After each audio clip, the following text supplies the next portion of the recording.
Yeah, hello guys and welcome back to my channel, Comment Centric. If this is your first time to my channel, please subscribe, like, share and comment your opinion as well in the comment section. So we're going to be looking at the case of Axel Ruda, the Southport killer. And we're going to be listening to this analysis from Konstantin Kisin on how people are blaming now the case on Elon Musk and Jeff Bezos. So let's quickly watch this video. Thank you. Breaking news. Southport stabbings caused by knife.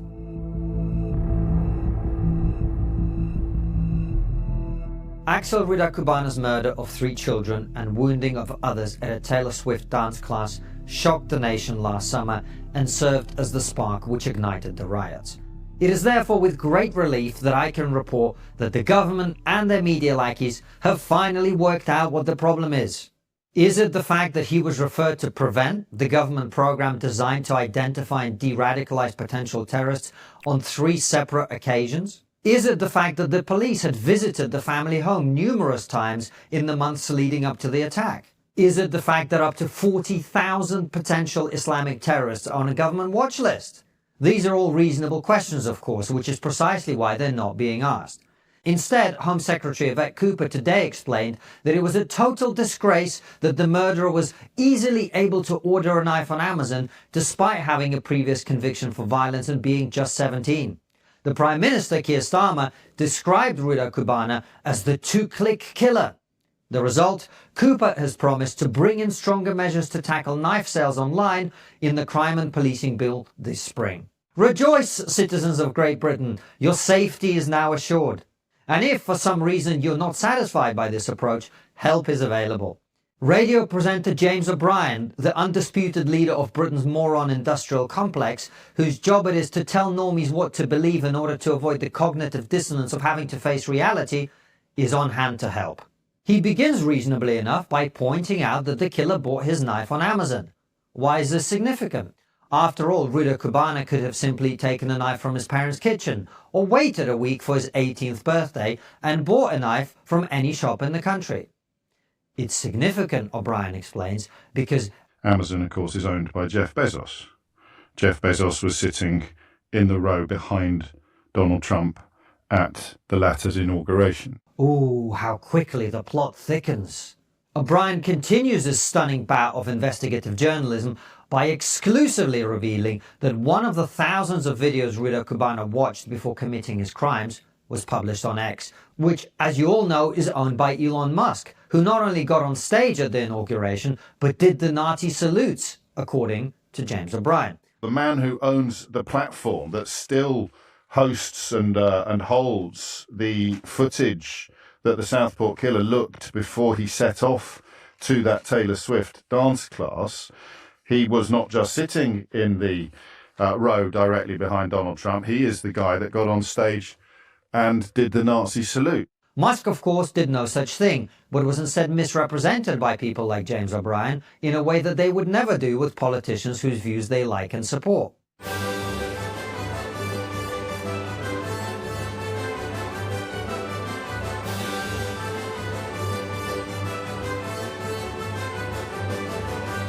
O'Brien concludes by stating that he is not given to hyperbole, before suggesting that Bezos and Musk, 2 men who had nothing whatsoever to do with the Southport stabbings, are in fact the people we should be focusing on.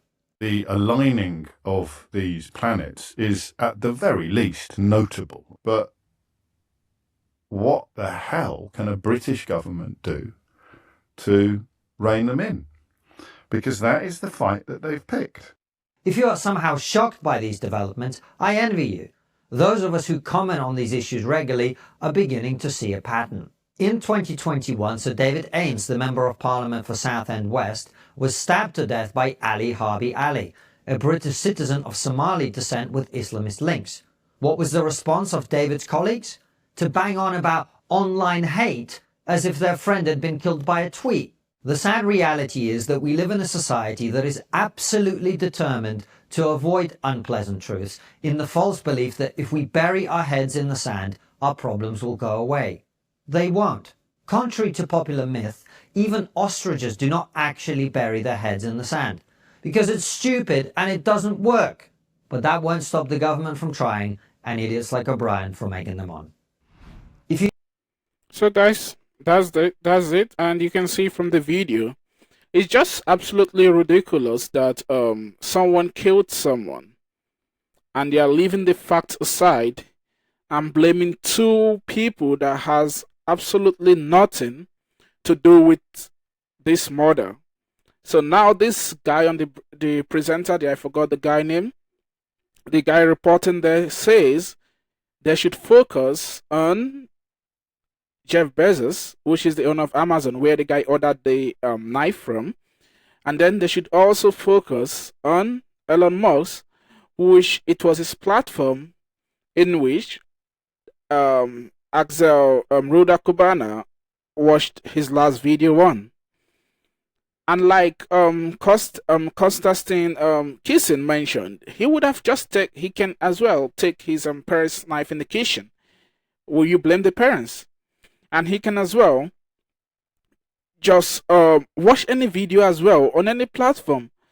And then this guy is just here making a whole conspiracy theory, or I would like to call it propaganda, in this case, instead of focusing on the real issue, which were this guy was according to some post, he has been called on, the police has been called on to their house severally, and he has been known to have a violent past as well, and he's obsessed with all these genocide as well. And I think, if I'm not mistaken, he's an Islamist extremist, which there are a lot of them in the UK, so it's not surprising.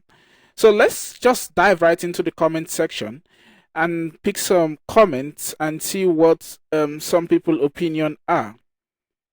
So this person mentioned here, right on, the Brits are heading to a momentary prayers during the change of the Queen Guard. Then this person mentioned here, the worst prime minister. So if in case you guys don't know, this is the current prime minister of the UK, Keir Starmer. And yeah, I think I can tell which prime minister is better from that UK have ever produced, because anyways, they don't vote there, so people are not allowed to vote who they really want to get into power. So it's just crazy and it's nasty at the same time. And then the next one says, okay, the UK has fallen. The UK has fallen just a long time ago. The level at which a lot of things has been going on there, and the government is doing absolutely nothing. So it might get worse if they don't act fast, actually. And this one says, I hope you are suing them. I think if they have the chance, they should just sue that guy spitting those nonsense, actually. He's just saying BS. And yeah, the guy name is James, I think James Sub or something. So they said James Sub needs to be arrested. He's the one creating those and concocting those stories. This one says, I know at one time there was a knife ban in Great Britain, so not sure when changed, not that it was a good thing, just saying. So they said there was a time when knife was banned in Britain, and yeah. But I don't know what's the law there now and if it has changed. But we're not going to blame this whole thing on a knife.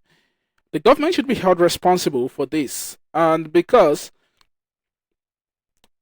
knife is used for a lot of things, and it's not just people don't use knife to do atrocities like this. They use it in their kitchen and stuff. Some people use it at work. So the government should be held responsible that this guy has a past and should be someone that should be watched.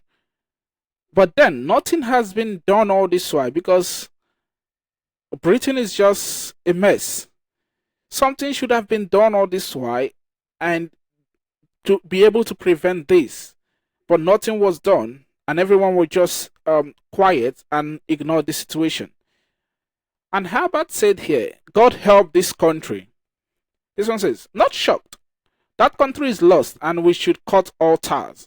The country is lost, honestly. I'm not gonna lie. I agree with you, David. The country is lost. The country is lost, and it's been lost for a long time. So it's a terrible place to be now. I think another place is France. France is on the at the range of being I don't know if to call it a third world country, because what is going on there? You know, they just show you the beautiful side.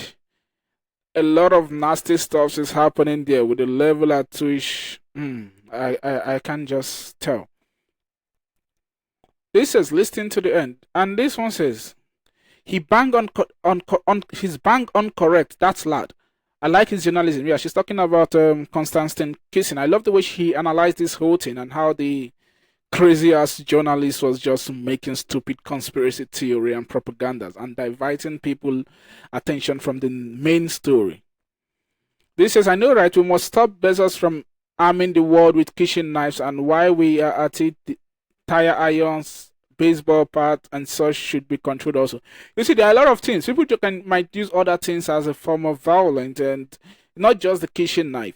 So people trying to say, oh, the kitchen knife, let's stop Bezos. How can you stop an online company from selling product? It's not like it's a gun.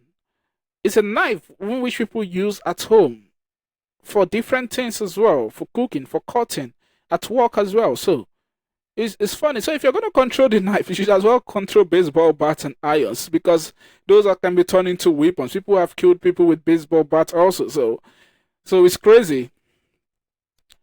Danny said, I wish I could say I was shocked. Sadly, I expected something like this, but to be fair, I have come to expect the very worst from our current government at all times, so I could be biased. Yeah, so I think people should not be surprised that something like this is happening in UK. So it's expected, because there is no control or so whatever towards people like this. They leave them to go freely.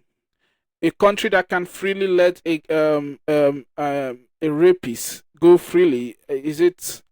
I don't know. And it says, hell yes.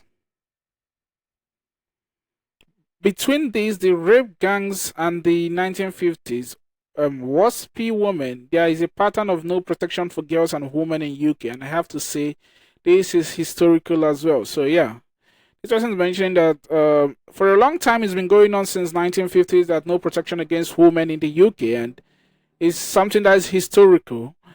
And yeah, the UK government needs to do better actually. This says no more knife in England. That will be, I guess, if there's no more knives, then what are you gonna use in your kitchen? You should use your teeth to cut your vegetables then. Crazy. So everything can be sold on Amazon. And this one says, soon only spokes will be allowed in England. This sounds like the baby Elon skit. Let's take a few more before we call it a day. And this one says, the knife has a cousin who happens to be the reason people eat like crap and get sick. The fork may make it more difficult for children and adults to purchase forks, and we won't have obesity problem. Okay. This one mentioned, over the decades ago, I was working in the UK and bought a knife, a Stanley knife for work, since I had to cut stretch open as part of my duties and wanted to be my own tools. Later that day, I was out with my friend and we shutted up by police patrolling the street. So, like I said, people use knives for work also, so you can't just stop knife in a country as well. And let's take this last one. This is repugnant. This is repugnant. I almost know without knowing that Swift has come out at a concert and said one of those. My thoughts and prayers are my little Swifties who lost their lives. I think I'm trying to have hope again despite the cynicism. Okay. And this is wow. And this one finally say, it's interesting that UK is about a year behind the US in terms of getting their real news from X at Elon Musk. And the final one says, the first time I heard about the ostrich chain, it bothered me a little. Yeah. Okay, thank you guys for stopping by. If you're new, please subscribe, like, comment, and share. And I'll see you guys on the next one. Peace and love. Thank you.